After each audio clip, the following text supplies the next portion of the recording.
বাংলাদেশের একটা ক্রিকেটার, কি নাম যেন তার, সাকিব, তানজিম সাকিব।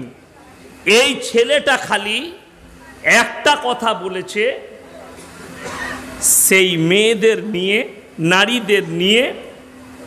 তো সেই কথাটা জানেন তো, পতিতালয়ের যে মেয়েরা আছে 99% বাংলাদেশি মমিন বান্দা, মমিন ভাই যারা আছে, ইমানদার আছে, তারা সাপোর্ট করেছে যে এই ছেলেটা, এই প্লেয়ারটা একটা মমিন ইমানদার ছেলে বলে এই রকম একটা ভালো কথা বলেছে।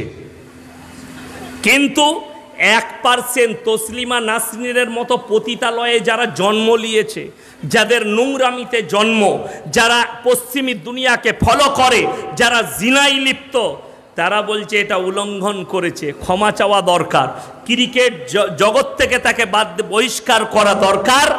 বড় কষ্টের বিষয়, একটা দেহ ব্যবসায়ী নায়িকা সেই দেশের, সে প্রতিবাদ করেছে একে বহিষ্কার করা দরকার, একে দেশ থেকে বার করে দেওয়া দরকার, তার বিরুদ্ধে চরম পর্যায়ের কথা বলেছে।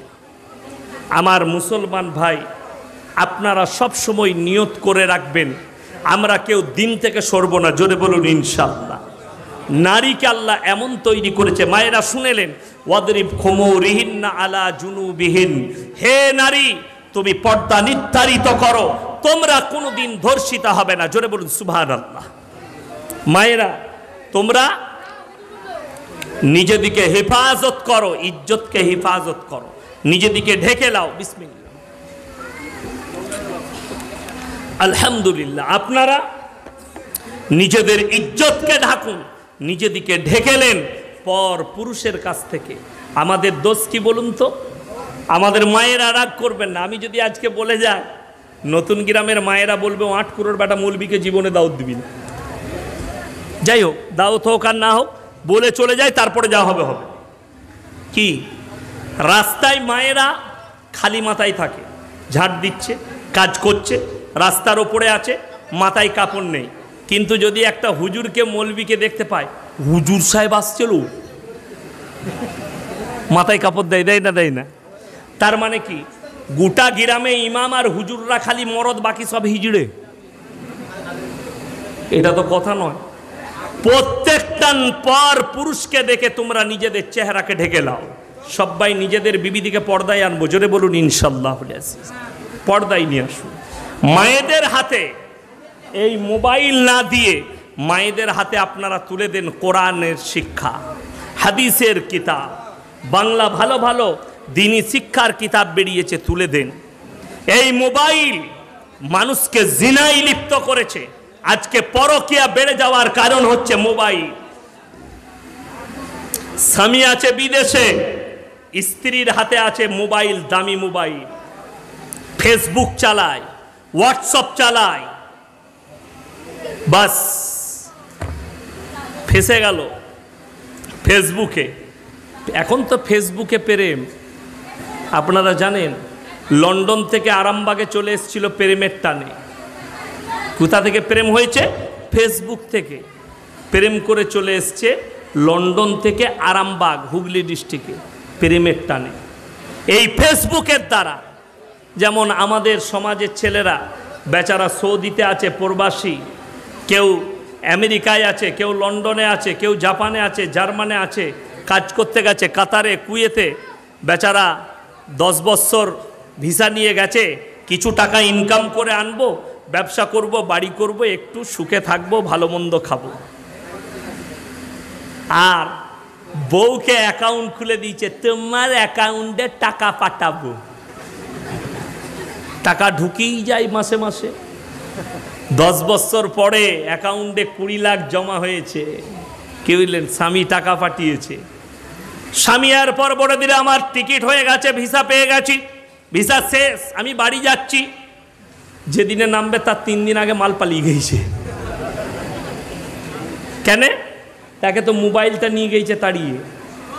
ওই জন্যে খুব সাবধান, খুব সাবধানে।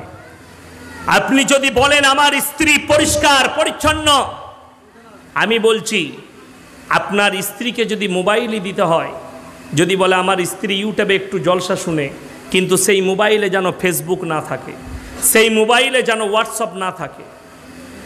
কষ্টের বিষয়।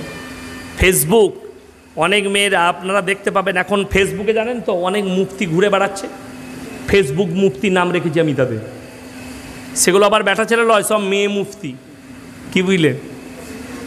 এইরকম হিজাব পরে ফেসবুকে বলছে স্ত্রীর সঙ্গে ভালো ব্যবহার করা সুন্নত। আমি একজনের নিচে লিখলাম তুমি জাহান্নামে যাবে, এটাই হচ্ছে ফায়সালা। হ্যাঁ, একদম 100%। একটা মেয়ে ফেসবুকে কথা বলছে, গোটা পৃথিবীর মরদরা তার মুখ দেখতে পাচ্ছে। তারপর তার চেহারা দেখলে, এই গত রমজানে আমাকে একজন ফোন করেছিল যে একটা 18 বছরের ছেলে তারাবি শুনিয়েছে, তার পেছনে মেয়েরা তারাবি পড়ছে। আমি বললাম সম্পূর্ণ হারাম।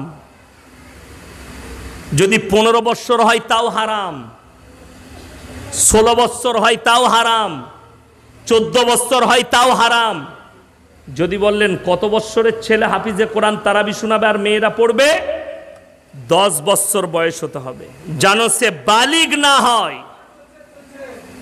আর যদি 10 বছর বয়সে সেই ছেলেটা বুঝতে পারে যে আমি বালিগ হয়ে গেছি, তার পেছনে আর নামাজ হবে না। মেয়েদের 18 বছরের ছেলে যদি তারাবি শোনায় কি হবে? শুরু করবো আলহামদুলিল্লাহ মালিক আলিম। যখনই প্রথম রাকাতে সালাম ফিরবে আসসালামু আলাইকুম রহমতুল্লাহ, আর যদি সাইডে ভালো খালা থাকে আর এই দিকটা ফিরবে না। পরের রাকাতে খালি মুতাশে বিয়াদ লাগবে, কি বুঝলেন, আটকি যাবে, খুঁজে পাবে না আয়াতগুলো। কেন? যদি বলেন কেন হবে, আপনারা যদি বলেন আপনাদের মতো মৌলবীর নজর কেন খারাপ হবে, সেই হারামখোর দিকে বলছি শোনো। তোমরা ওই জন্যে বলছি কোরআনের মানেগুলো পড়ো, মানে বই কিনো। যদি মনে হয় আপনারা বড় আলেম, আপনারা সবসময় ভাববেন আমরা আলেম হতে পারি, এই লোকটা বুজুর্গ হতে পারে, এই লোকটা হাজি সাহেব হতে পারে, এই লোকটা পর্দা কেন বলে দিই? এই জন্যেই আমাদের মধ্যে আল্লাহ নফস দিয়েছে না দেয়নি? কথা বলেন, নফস দিয়েছে, যৌবন দিয়েছে। এই যে নফস, এই নফসটা, আচ্ছা আগুনের পাশে যদি মোমকে রাখেন, মোমটা গলবে না গলবে না? কথা বলে না? গলে যাবে। চম্বুককে আর লোহাকে যদি পাশাপাশি রাখেন, টানবে না টানবে না? টানবে। ওই জন্যে ইসলামের শরীয়তে মেলা হারাম। কেন হারাম? সেখানে নারী পুরুষ এক কাছে হলে 3য় নম্বর যে হাজিরি দেয় তার নাম হচ্ছে শয়তান, দিয়ে উস্কানি মারবে। মেলাতে ঘুরছে, দেবে চালিয়ে দিয়ে এরকম মেরে দে পালিয়ে